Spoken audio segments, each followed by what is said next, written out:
Boxing day test மேட்சோட டே 3 முடியும் போது ஒரு மாதிரி நெகிழ்ச்சியான நாளாக முடிஞ்சது இல்லை. நிதிஷ்குமார் ரெட்டி அந்த 100 அடித்து அவரோட செலிப்ரேஷன் ஒரு பக்கம் அப்படின்னா, முன்னாடியிலேருந்து நிதிஷ்குமார் ரெட்டியோட அப்பா அங்கே இருந்து அவரோட எமோஷன்ஸ் அவர் வெளிப்படுத்திக்கிட்டே இருந்து 100 அடித்த உடனே கடவுளுக்கு நன்றி சொல்லி கையை கூப்பும் போது மொத்தமாக எல்லாருமே அங்கே கரைஞ்சிட்டோம்ல. செம்மையான ஒரு நாள். பட் எமோஷன்ஸ் ஒரு பக்கம் இருந்தாலும் கேமுக்குள்ளே வந்தோம் அப்படின்னா, நிதிஷ்குமார் ரெட்டி, வாஷிங்டன் சுந்தர் இவங்களோட இன்னிங்ஸ் அனாலிசிஸ் பண்ணி ஒரு பக்கம், மாஸ்டர் கிளாஸ் இன்னிங்ஸ் ஒரு பக்கம் அனாலிசிஸ் பண்ணி, இன்னொரு பக்கம் ரிஷப் பண்ட் வந்து அந்த ஷாட்டை ஆடி இருக்கணுமா வேணாமா, ரவீந்திர ஜடேஜாவோட இன்னிங்ஸை பற்றி நம்ம அனாலிசிஸ் பண்ண போகிறோம். இன்னும் 2 நாள் இருக்குது. ஆஸ்திரேலியா 116 ரன்கள் முன்னிலையில் இருந்துகிட்டு இருக்கிறாங்க. இந்த மேட்ச்சில் இந்தியாவுக்கு ஜெயிக்கிறதுக்கு வாய்ப்பு இருக்கா, இல்லை ஆஸ்திரேலியாவுக்கு ஜெயிக்கிறதுக்கு வாய்ப்பு இருக்கா, ட்ரா ஆகுமா, இப்படிங்கிற விஷயங்களை வந்து ஒரு சூப்பரான கிரிக்கானந்தா ஷோவுக்கு நீங்கள் வந்திருக்கிறீங்க. ஜெரியல் லேடிஸ் அண்ட் ஜென்டில்மேன், இந்த ஐசிசி வேர்ல்ட் டெஸ்ட் சாம்பியன்ஷிப் 2025 இந்திய டூர் ஆஃப் ஆஸ்திரேலியா 2024, 2025 வேர்ல்டு கவஸ்கர் ட்ரோஃபி 2024, 2025 குட் பேட் அக்லியில் பாக்ஸிங் டே டெஸ்ட் மேட்சோட டே 3யோட analysis and review and day 4ஓட ப்ரீ அனாலிசிஸ் பார்க்க வந்திருக்கிறீங்க. இதுதான் ரொம்ப முக்கியமான விஷயம். தமிழ் டிஜிட்டல் கம்யூனிட்டியோட மோஸ்ட் ப்ரெஸ்டீஜியஸ் அவார்டான black sheep digital award 2025 favourite sports channel கேட்டகரியில் நம்மளோட கிரிக்கானந்தா சேனல் நாமினேட் ஆகிருக்குது. நீங்கள் blackshipindia.com அப்படிங்கிற வெப்சைட்டுக்குள்ளே போய் உங்களோட பேர், உங்களோட மொபைல் நம்பர், அப்புறம் கேப்சா சரியாக கொடுத்தீங்க அப்படின்னா பிளாக் ஷீப் டிஜிட்டல் அவார்டு இருக்கும். அதை கிளிக் பண்ணிங்கன்னா ஸோ அடுத்த பக்கம் வரும். அதில் எக்கச்சக்கமான கேட்டகரிஸ் இருக்கும். அதில் கடைசியில் ஃபேவரட் ஸ்போர்ட்ஸ் சேனல் அப்படிங்கிற கேட்டகரியில் நிறைய கிரியேட்டர்ஸ் இருப்பாங்க. அதில் நம்மளோட சேனல் இருக்கும். உங்களுக்கு நம்மளோட ஒர்க்கு பிடிச்சிருந்தது அப்படின்னா மறக்காமல் ஓட் பண்ணுங்கள். நீங்கள் மட்டும் இல்லாமல் உங்களை ஃபேமிலிஸில் இருக்கிறவங்க, உங்களை கிரிக்கெட் ஃப்ரெண்ட்ஸ் எல்லார்கிட்டையும் சொல்லி ஓட் பண்ண வைங்க. ஒருவேளை நீங்கள் நான் ஓட் பண்ணி வின் பண்ணும் பட்சத்தில் அந்த பிளாக் ஷீப் டிஜிட்டல் அவார்டோட கோட் உருவத்தில் இருக்கக்கூடிய அந்த அவார்டு நம்ம கையில் கிடைக்கும் பட்சத்தில் எனக்கு இன்னும் கொஞ்ச நாள் ஓடக்கூடிய ஒரு ஃபியூலாக இருக்கும். உங்களோட பொன்னான வாக்குகளை எனக்கு அளிக்குமாறு கேட்டுக்கிறேன். நம்ம அனாலிசிஸ்க்குள்ளே போகலாம். ஃபர்ஸ்ட் ஆஃப் ஆல், இன்றைய நாள் பொறுத்த வரைக்கும் இது ரொம்ப முக்கியமான ஒரு நாள். ஒன்று இந்த நாளோட டெஸ்ட் மேட்ச் முடியலாம், இல்லை இன்னைக்கு ஆரம்பிச்சு இல்லை நாளைக்குள்ளே மேட்ச் முடியலாம் அப்படிங்கிற நிலமையில தான் இருந்தது. ஏன்னா இந்தியாவோட பேட்டிங் வந்து கொஞ்சம் ஒரு மாதிரி தள்ளாட்டத்தில் தான் இருந்துகிட்டு இருந்தது. பட் போன தடவை மாதிரி இந்த தடவை ஃபாலோ ஒன் வந்துடக்கூடாது, ஃபாலோ ஒன் வந்து இந்தியா அதை கடந்து போயிட்டாங்க அப்படின்னு செலிப்ரேஷன்ஸ் இந்த இன்னைக்கு அப்படி இருக்கக்கூடாது அப்படிங்கிறதுல மட்டும் நான் தெளிவாகவும் இருந்தேன். இன்னைக்கு நாள் ஆரம்பிக்கும் போது அதில் பிச்சு எப்படி இருக்குன்னு பார்க்கும்போது நம்ம ப்ரிவியூவில் சொல்லியிருக்கோம். மெல்போர்ன் பொறுத்த வரைக்கும் இந்த மாதிரி ஸ்விங்கோ ரொம்ப பவுன்ஸோலாம் இல்லாமல் ஒரு மாதிரி ஃப்ளாட்டாக தான் கொடுக்குறாங்க. பிச் கியூரேட்டரும் அதை தான் சொல்லியிருந்தாரு. ஸோ இது வந்து ஒரு பேட்டிங் மெல்போர்ன் விக்கெட்டாக தான் இருக்குது. கிட்டத்தட்ட இங்கே பல டபுள் 100 அடிக்கப்பட்டு 100 அடிக்கப்பட்டிருக்குது. செகண்ட் நியூ பால் கொஞ்சம் வேலை செய்யும், அதை தான் வந்து பயன்படுத்தணுங்கிற மாதிரி நம்ம தெரிவிச்சிருந்தோம். இன்னைக்கு விக்கெட் நல்லா பேட்டிங் ட்ராக்காக தான் இருந்தது. ஆனால் இதில் ரிஷப் பண்டோட அந்த ஷாட், ரிஷப் பண்ட் வந்து இப்படி தான் ஆடுவார். அவர் நேச்சுரல் கேம் இதுதான். அப்போ அந்த மாதிரி ஆண்டர்சன் அடிக்கும் போது உங்களுக்கு இனிச்சது, இப்போ உங்களுக்கு கசக்குதா? மற்ற நேரத்தில் ஸ்டெப் அவுட் பண்ணி அடிப்பார், அப்போ உங்களுக்கு இனிச்சது இப்போவா அப்படின்னு நீங்கள் கேட்குறது எனக்கு புரியுது. ஆனால் சுச்சுவேஷன் எப்படி இருக்குன்னு பார்க்கணும். பட் இதுக்கு முன்னாடி அப்படி இருக்கிற நிலைமையில அப்படி ஆடிருக்கலாம், விட்டுருங்க. பட் இந்த தடவை ஓகேங்களா, நேச்சுரல் கேமை கொஞ்சம் ஓரம் எடுத்து வச்சுட்டு ஸோ சிங்கிள் கொஞ்சம் ரொட்டேட் பண்ணிக்கிட்டு அண்ட் கிடைக்கும் போதெல்லாம் ஒரு பெரிய ஷாட் ஆடிட்டு போயிட்டு இருக்கலாம் ரிஷப் பண்ணிட்டு. ஆனால் அதுக்கு முன்னாடி தான் அந்த மாதிரி ஷாட் ஆடினார், ஆட முடியல. ஆனால் அந்த ஷாட் ஆடுறதுக்கு முன்னாடி ஜடேஜாவும் சொன்னார் தேர்ட் மேலே ஒரு ஃபீல்டர் வச்சிருக்கிறான் அப்படிங்கிற மாதிரி இன்டிமேட் பண்ணார். ஆனால் அதெல்லாம் மீறி ரிஷப் பண்ண அந்த ஷாட் அடிக்கும் போது தான் எனக்கு தேவையில்லாத ஷாட்டோன்னு எனக்கு தோணுச்சு. அவர் ஆடுறதுக்கு முன்னாடி எனக்கு அது தேவையில்லாத ஷாட்டு தான் தோணுச்சு. ஏன்னா அப்போ தான் கரெக்டாக சிங்கிள்ஸ்லாம் எடுத்துக்கிட்டு இருந்தார். அவர் பேட்டில் எல்லாம் பால் பட்டுக்கிட்டு இருந்தது. 2 புல் ஷாட்லாம் ஆனார். இவர் செட்டில் ஆனால் ஒரு 100 டெஃபினட்டாக 100. ஏன்னா இவர் ஆல்ரெடி ஆஸ்திரேலியாவை டாமினேட் பண்ணியிருக்காரு, ஓவர்சீஸ்லாம் நிறைய டாமினேட் பண்ணியிருக்காரு. அப்படிங்கும்போது எனக்கு பண்ட்டு மேலே ஒரு நம்பிக்கை இருந்துக்கிட்டே இருந்தது. ஆனால் பண்ட்டு ஸோ நான் இப்படி தான் ஆடுவேன், இதுதான் என் லைனுன்னு கொஞ்சம் கூட அந்த நிலைமையை புரிஞ்சிக்காமல் ஒரு ஆனது பொழுது தான் எனக்கு ஸோ அவருடைய நேச்சுரல் கேமை கொஞ்சம் தள்ளி வச்சுட்டு, அக்ரெசிவான கேமை தள்ளி வச்சுட்டு கொஞ்சம் டிஃபென்சிவான கேம் ஆடி இருக்கலாமோ அப்படின்னு எனக்கு தோணுச்சு. எனக்கு அவர் டிஃபென்ஸில் பெரிய கான்ஃபிடென்ட் இருக்குது, நம்பிக்கை இருக்குது. பட் அன்ஃபார்ச்சுனேட்லி ரிஷப் பண்ட் இப்படி பண்ணிட்டு போயிருக்கிறாரு. பட் நீங்கள் உங்கள் கருத்துக்களை சொல்லுங்கள். ரிஷப் பண்ட் வந்து ஆனது சரியா, அந்த ஷாட் ஆனது தான் சரியா, நீங்கள் என்ன சொல்கிறீங்கிறத மறக்காமல் கீழே வந்து கமெண்ட் பண்ணுங்கள். இது ரிஷப் பண்ட் பக்கம் அப்படின்னா.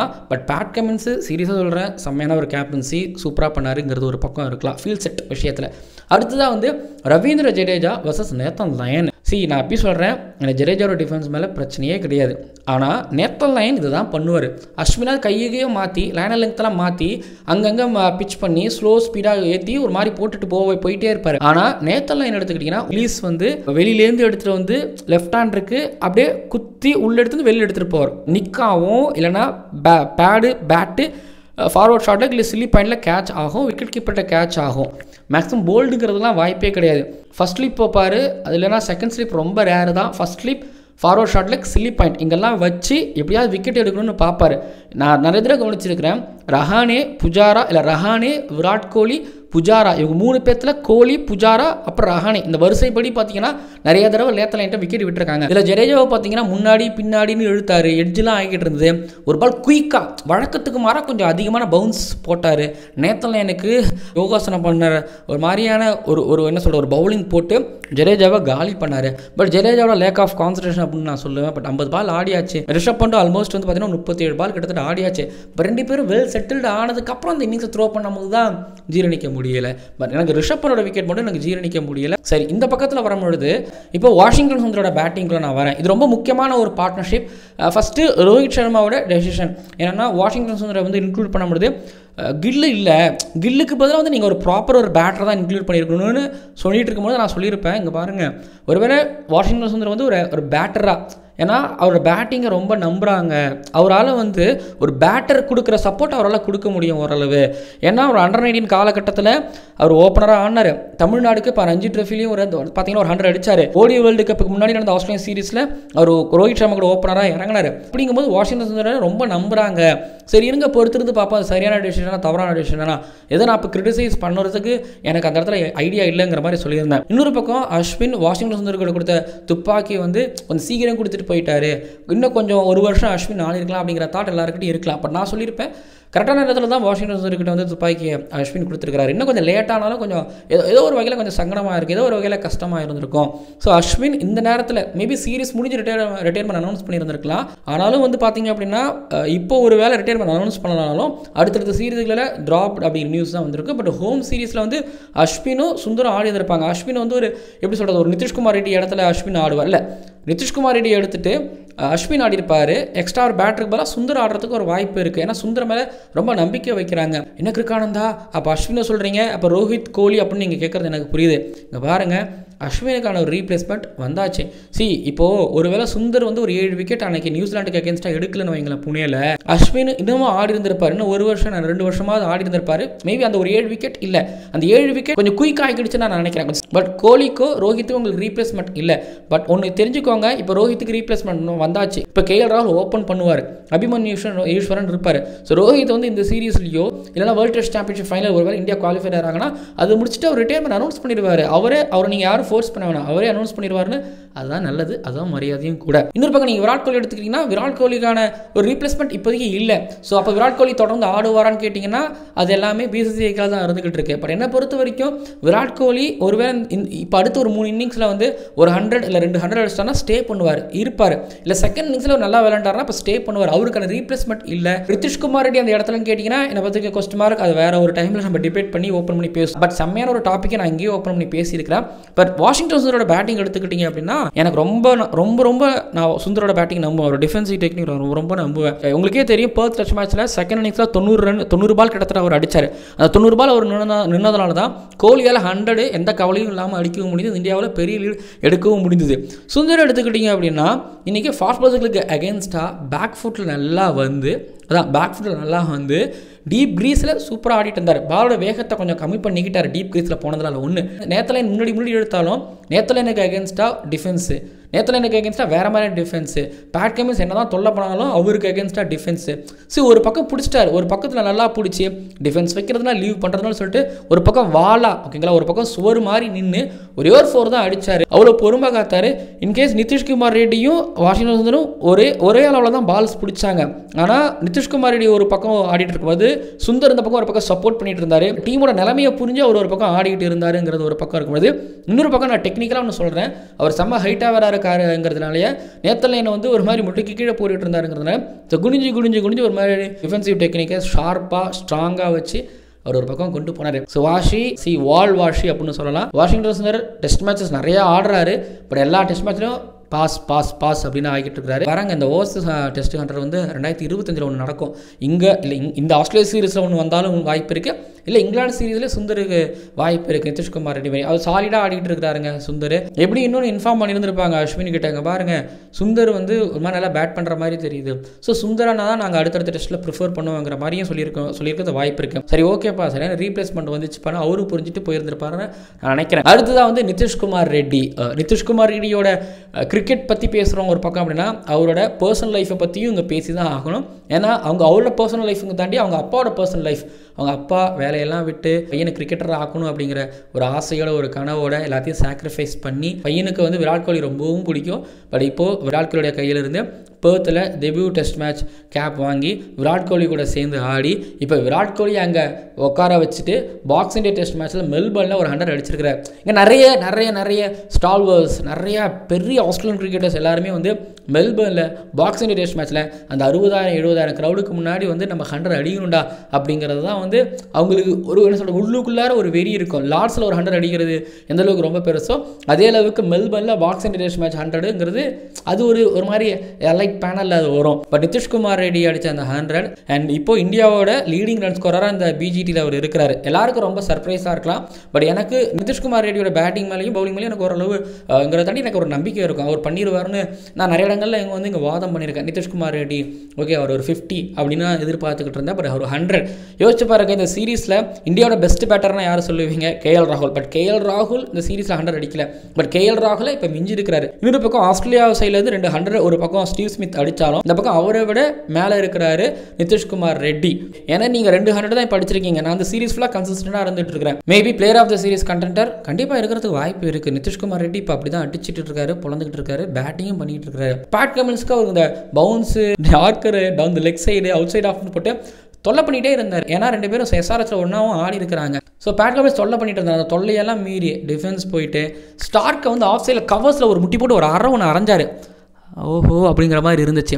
டிஃபென்ஸ் போயிட்டு இருக்கும்போது திரும்பி நேத்தலைனை ஸ்டெப் அவுட் பண்ணி ஆடினார். நேத்தலைனை ஸ்டெப் அவுட் பண்ணி இப்போ தான் ஜடேஜாவை விக்கெட் எடுத்தார். ஆனால் அதுக்குள்ளே இவருக்குள்ளே ஆனால் பெர்த்துலேருந்து இவர் ஸ்டேட்மெண்ட் கொடுத்துக்கிட்டு இருக்காரு, எனக்கு பயமே இல்லை அப்படிங்கிற மாதிரி ஸ்டேட்மெண்ட் கொடுத்துக்கிட்டு இருக்கிறாரு.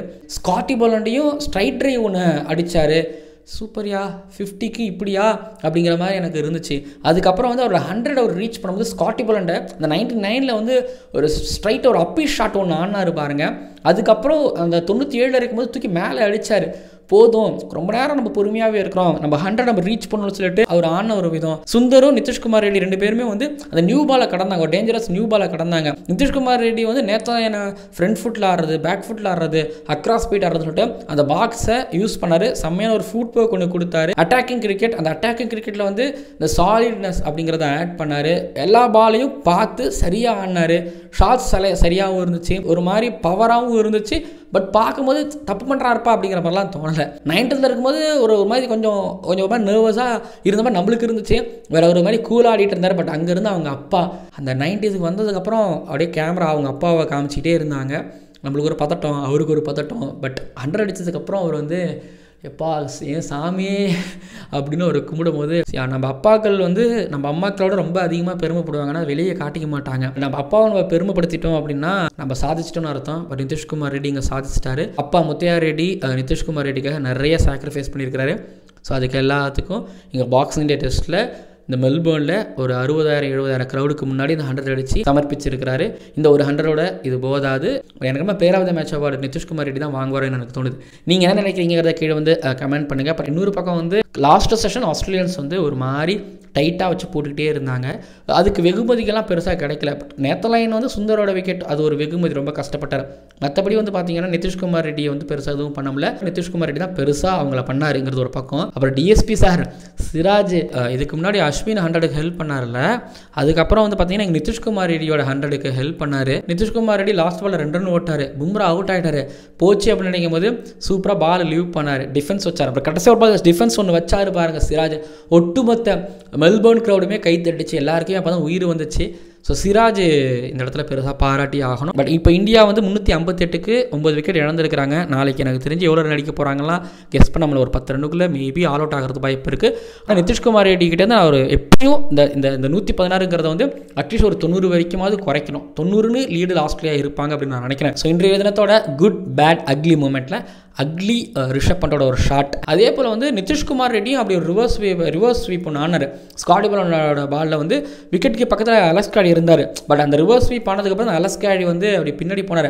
ஆடக்கூடாதெல்லாம் இல்லை. அதுக்கப்புறம் பேட் அப்படின்னா ஜடேஜாவோட அந்த ஒரு விக்கெட். ஏன்னா அவர் ஒரு நேரம் கான்சன்ட்ரேட் பண்ணி அவர் ஆடிட்டு போகும்போது அது ஒரு பேட்னு தான் நான் சொல்லுவேன். அப்புறம் ஆப்வியஸ்லி குட் அப்படின்னா நிதிஷ்குமார் ரெட்டியோட 100ம் வாஷிங்டன் சுந்தரோட 100 பால் இன்னிங்ஸ் தான். ஸோ ரெண்டு பேரும் சேர்ந்து 200 பாலுக்கு மேலே ஆடி 100 ரன் அடிச்சாங்க. இதை நான் பொறுத்தவரைக்கும் குட்டு அப்படின்னு நான் சொல்லுவேன். இந்த பார்ட்னர்ஷிப்பே குட்னு நான் சொல்லுவேன். உங்களோட குட் பேட் அக்லி மூமெண்ட் என்னங்கிறத மறக்காம கீழே வந்து கமெண்ட் பண்ணுங்க. அண்ட் டே 4 பொறுத்த வரைக்கும் பாக்ஸிங் டே டெஸ்ட் மேட்ச்சில் என்ன நடக்கும்? மழை வந்துச்சுன்னா ஸோ மேபி மொமெண்டம் போயிட்டு வரலாம். பட் மழை வந்ததுன்னா நாளைக்கு ஃபஸ்ட் பேட்டிங் பண்ணக்கூடிய ஆஸ்திரேலியா எப்படியும் வந்து இப்போது எப்படியும் 100 ரன் 90 ரனில் லீடில் இருப்போம். ஸோ நாளைக்கு கச்சா மச்சான் குயிக்காக ஆடி நம்ம ஃபஸ்ட் செகண்ட்ஸில் ஒரு 200 ரன் அடித்து ஒரு 300ங்கிற டார்கெட் கொடுப்போம். ஏன்னா இந்த விக்கெட் ஃப்ளாட்டாக இருக்குது. நம்ம 200 250 கொடுத்தோன்னா கொஞ்சம் கஷ்டம்.